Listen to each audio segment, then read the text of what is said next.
안녕하세요. 영의 간식 스피릿 웍스입니다. 잘 지내셨나요? 오늘 주제 시작하기 전에 하나 보고 가도록 하겠습니다.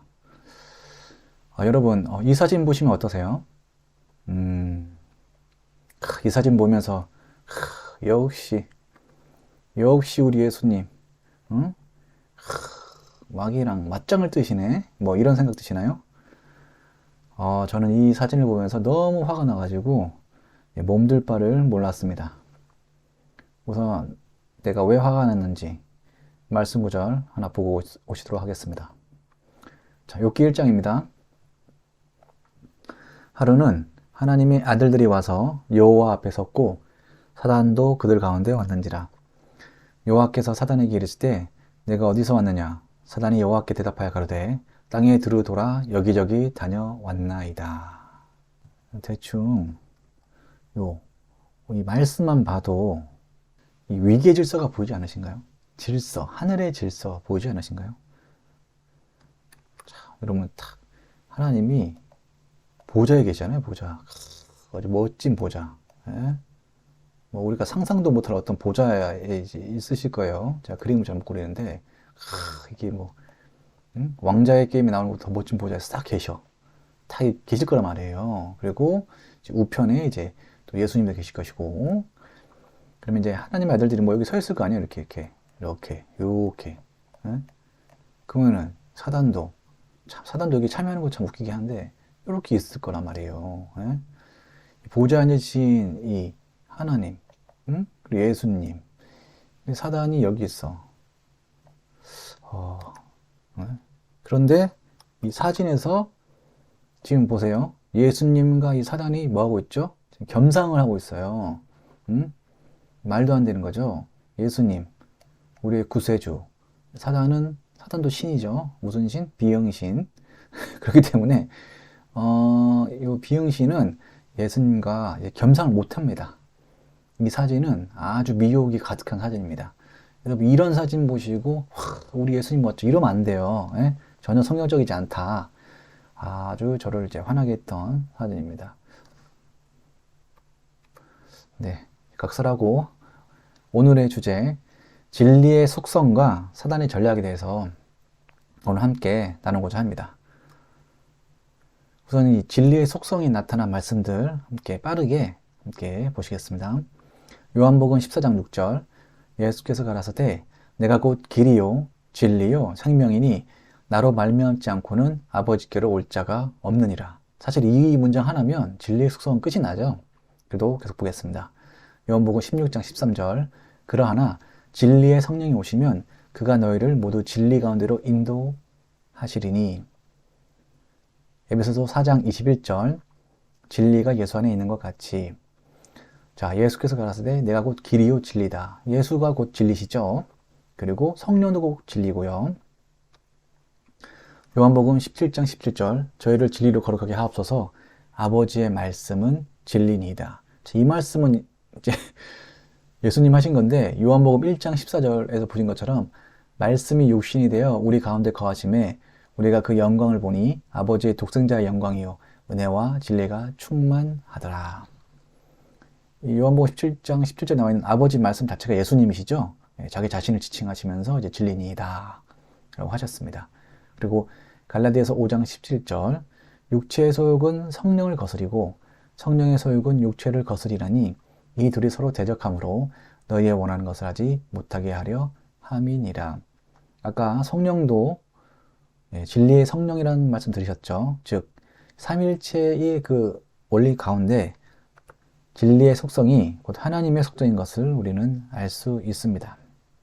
그리고 또한 갈라디아서 5장 17절처럼 이 육체의 소욕 자체가 이제 비진리인 거 아시겠죠? 그러면 성령이 육체의 소욕과 섞이지 않는 것처럼 진리는 비진리와 전혀 섞일 수 없습니다. 빛과 어둠이 섞이지 못하는 것처럼 진리와 비진리는 섞일 수 없다는 거 우리가 명확히 짚고 넘어가야 될 부분입니다. 그래서 이제 세상 말로도 진리는 단순하다는 말을 많이 하잖아요.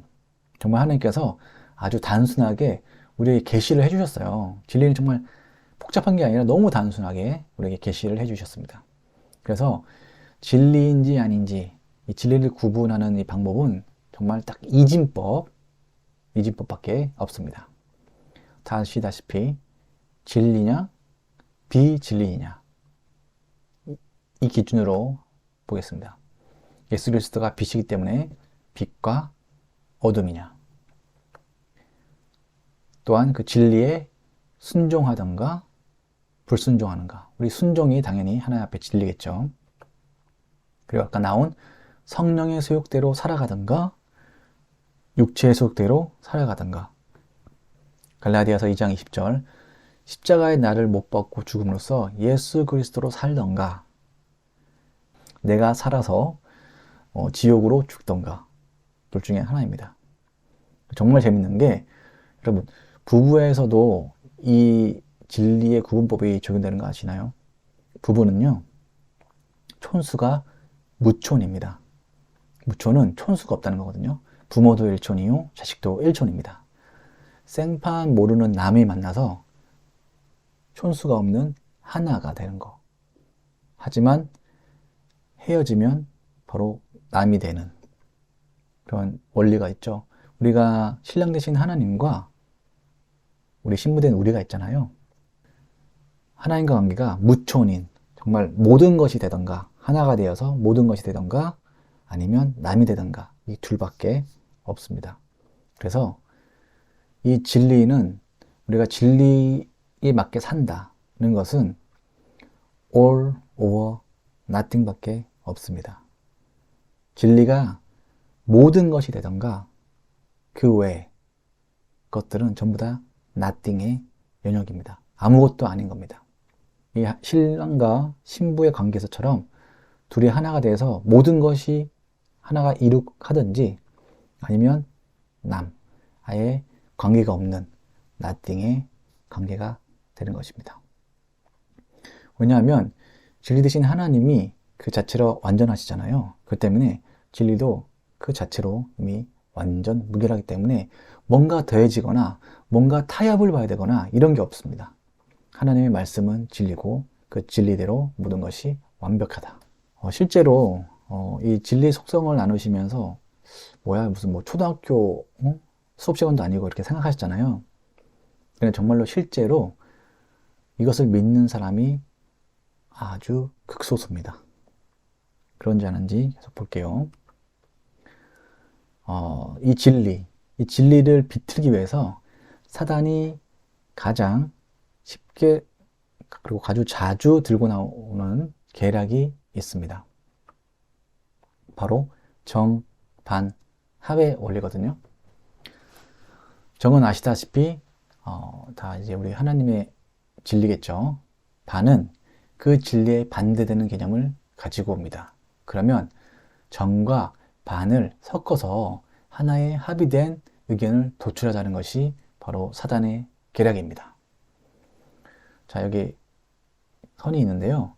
이쪽으로 갈수록 제 크기가 커진다고 보고, 자, 여기가 0점입니다. 죄가 없는 영의 상태, 곧 진리겠죠. 자, 그러면 우리가 정의 상태, 이 진리 상태로 예수만이 구원의 길이라는 진리를 들고 온다면 사단은 WCC라는 얘기를 하면서 여기 딱 이 자리에 딱 섭니다. 서면서 이렇게 주장합니다. 예수만의 구원의 길이 아니다. 종교 통합으로 가자. 그러면서 이렇게 얘기해요. 자, 여기가 진리잖아요. 너희 교회들 죄 있고 문제 있지 않냐? 응? 다양한 문제들 있지 않아? 죄가 있지 않냐? 우리도 그래 문제 있다. 모든 게 완벽하지 않다. 하지만 우리 죄인끼리 서로 그렇게 손가락질 하지 말고 너도 죄인, 나도 죄인이니까 성경에 나온 대로 우리 연합하고 하나가 되자라고 이야기를 합니다. 그러면 이 진리로 바로 서지 못한 우리 어리버리한 교회들이요, 거기에 또 반응을 해요. 하나님의 진리에 제대로 반응을 하지 못하고 거기에 또 끌려갑니다. 마치 2부가 사단의 계략에 넘어간 것처럼 넘어갑니다. 그러면 이 진리의 0점에서요, 이렇게 이쪽으로 후퇴를 하게 됩니다. 그러면 사단은 또 여기서 새로운 기준을 또 하면서 반대를 합니다. 어차피 여기도 죄인이지만 그러면 또 타협해서 합, 또 죄로 끌고 갑니다. 그래서 이 사단은 이런 식으로 땅 따먹기라고 하는데 이렇게 한 칸, 한 칸 진리를 희석시키면서 끌고 갑니다. 이게 곧 인본주의의 기본적 사상이라고 볼 수 있습니다. 그리고 동성애도 그래요. 동성애는 저라고 우리가 바로 섭니다. 여기서요. 바로 서면 이 미디어로 밑밥을 깔아요. 뭐 다큐멘터리 혹은 뭐 과학자 연구. 예전에 그런 얘기 들어보셨죠? 어떤 과학자가 동성애는 DNA적인 문제다. 선천적이다. 라고 얘기를 합니다. 그러면 이 과학이란 얘기에 진리가 다 무너져요. 붙잡고 있는 진리를 무너뜨리고 또 이렇게 그래? 그럼 우리가 잘못 생각했나? 조금은 타협을 봐야겠네. 사랑일 수도 있겠네. 라고 하면서 이렇게 또 죄로 갑니다. 아까 진리의 속성을 보시면서 이 진리는 올이거든요. 올.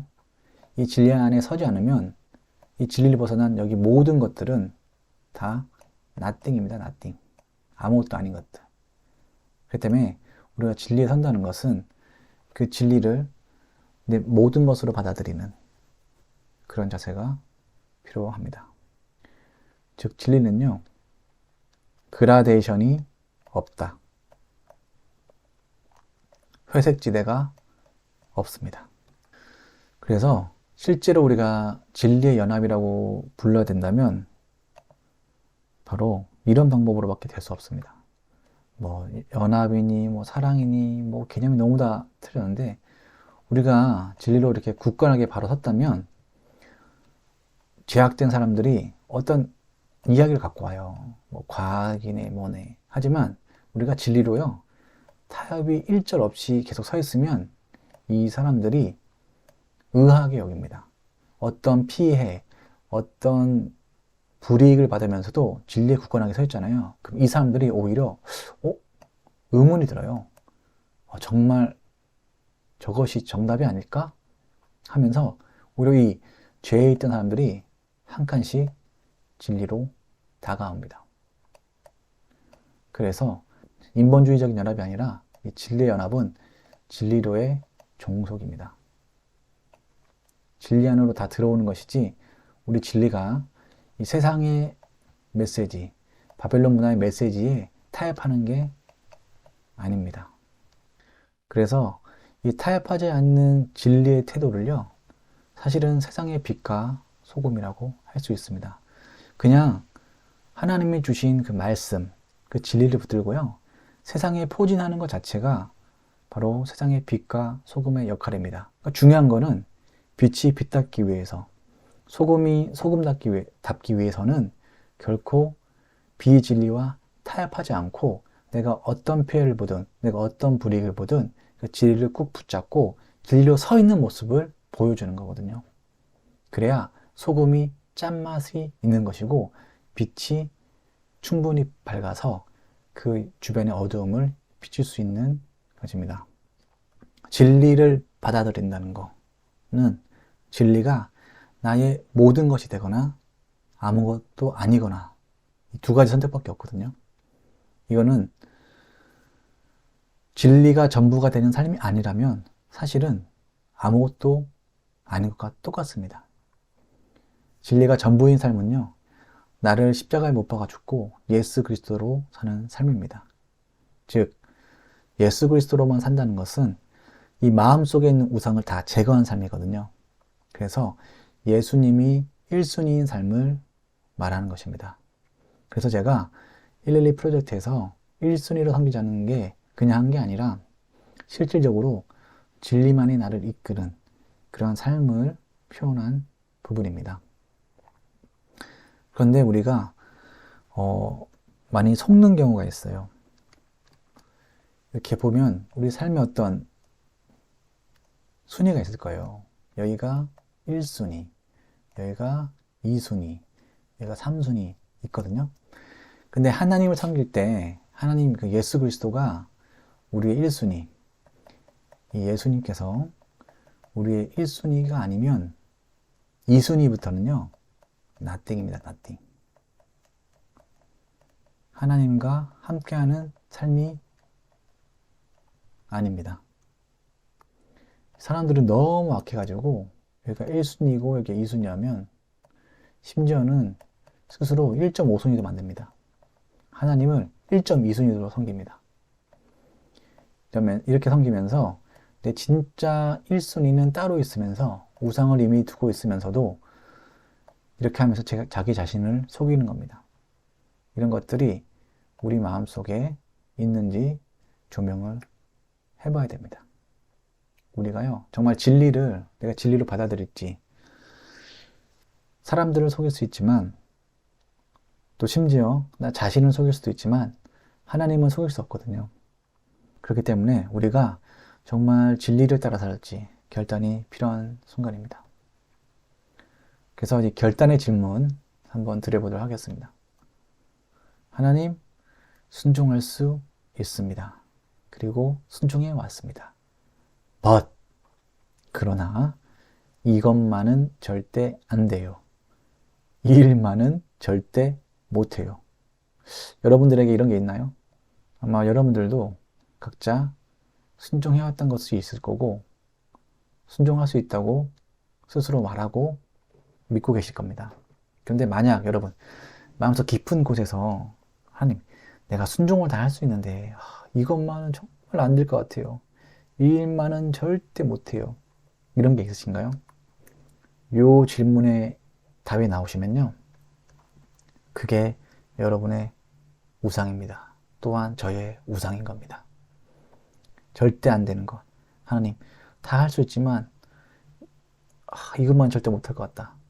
하나님보다, 예수님보다 더 위에 위치해 있는 우리의 우상입니다.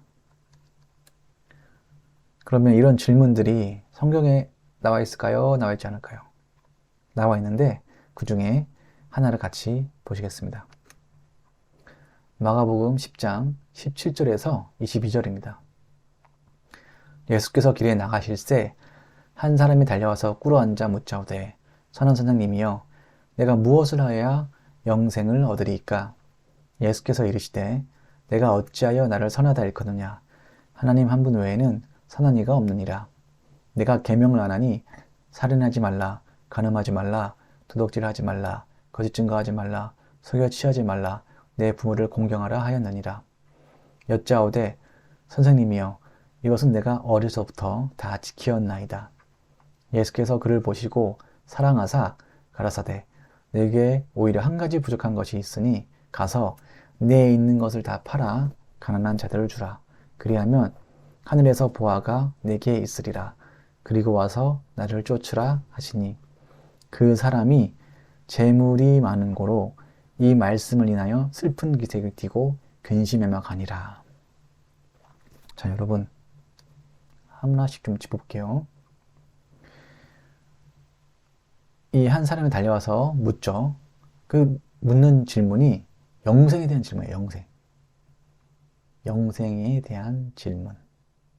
분명히 영생에 대한 질문입니다.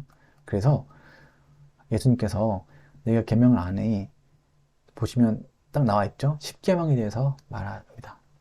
그러니까 이 사람이 이렇게 얘기하죠. 내가 어려서부터 다 지켰나이다. 여기서 우리가 알 수 있는 건 뭘까요? 이 사람은 믿는 사람입니다. 믿는 사람. 신앙이 있는 사람이죠. 그리고 예수께서 그를 보시고 사랑하사, 이렇게 지켰다는 게 너무 예쁜 거야. 그래서 예수님께서요, 사랑하사 이 청년이 정말 영생 얻을 수 있도록 한 가지, 그 마음속에 있는 가장 첫 번째 순위, 그 우상을요 딱 짚어서 얘기해 주십니다. 내 있는 것을 다 팔아서 가난한 자들을 주라. 그리고 어떻게 해요? 나를 쫓으라. 와, 생명의 근원 되신 말씀 그 자체이신 예수님께서 너의 그 가장 큰 우상, 나보다 더 사랑하고 있는 것이 무엇인지를 짚어주신 거예요. 뭐였습니까? 재산이었습니다. 재물이 많았던 거예요. 그거를 다 팔아서 가난한 자들을 주고 나를 쫓으라. 야, 하나님 얼마나 이뻐하시고 사랑하셨으면 나를 쫓으라고 하셨겠어요. 맞죠? 하지만 이 사람은 근심하며 가니라. 그리고 나서요, 이 사람에 대한 이야기는 나오지 않습니다. 고린도후서 7장 말씀 보시면 10절에 하나님의 뜻대로 하는 근심은 후회할 것이 없는 구원에 이르게 하는 회개를 이루는 것이요 세상 근심은 사망을 이루는 것이니라.